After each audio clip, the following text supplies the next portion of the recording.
Assalamualaikum and good day. My name is Fahmi bin Muhammad Adnan, and I'm a third year computer network security student based in UTL. Now, let me tell you a bit about how I kind of get into this cybersecurity world.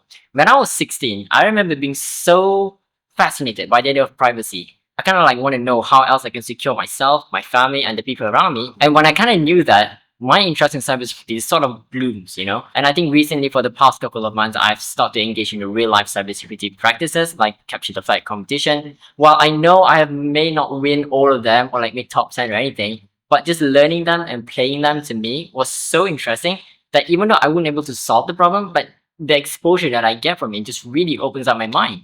And now I kind of see that the broader aspect of what cybersecurity really is. That's from the academic side. Now, from the non-academic side, I think I'm more of a freelance photographer and videographer. I think that's proven by the video that you're watching right now, the high quality video. So far, this business has generated around 5K of revenue in the past year and a half, and expecting to be 6K by the end of this semester. So not bad for someone who do this part-time. Now, let me talk about BNM. What do I know about BNM? When I was researching about BNM, right, Negara, Malaysia, one thing that I really was interested was in the RMIT policy that was made in June 2023.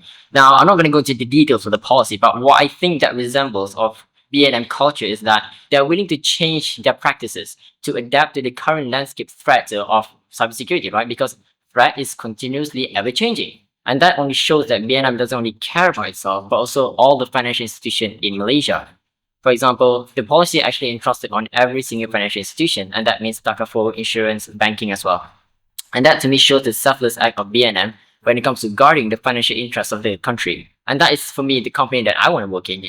Let's talk about why I'm interested in applying for this internship. Now, personally for me, I would argue that the best place to learn about cybersecurity is in financial institution, because the margin for error in that field is pretty much zero.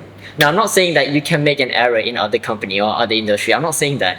But when you're playing with people's hard-earned money and when you are securing the currency of a country, I believe that that's where the best practitioner, the best teacher, the best learner, the best educator is to be found. And I want to learn from the best. I have the hunger for it. And there's nothing better than to work in a financial institution, especially the leading financial institution in Malaysia, like Negara, Malaysia itself.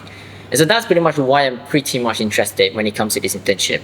But yeah, until then, I hope this video has proven beneficial for you. Until then, I'll see you again in the next video. Bye.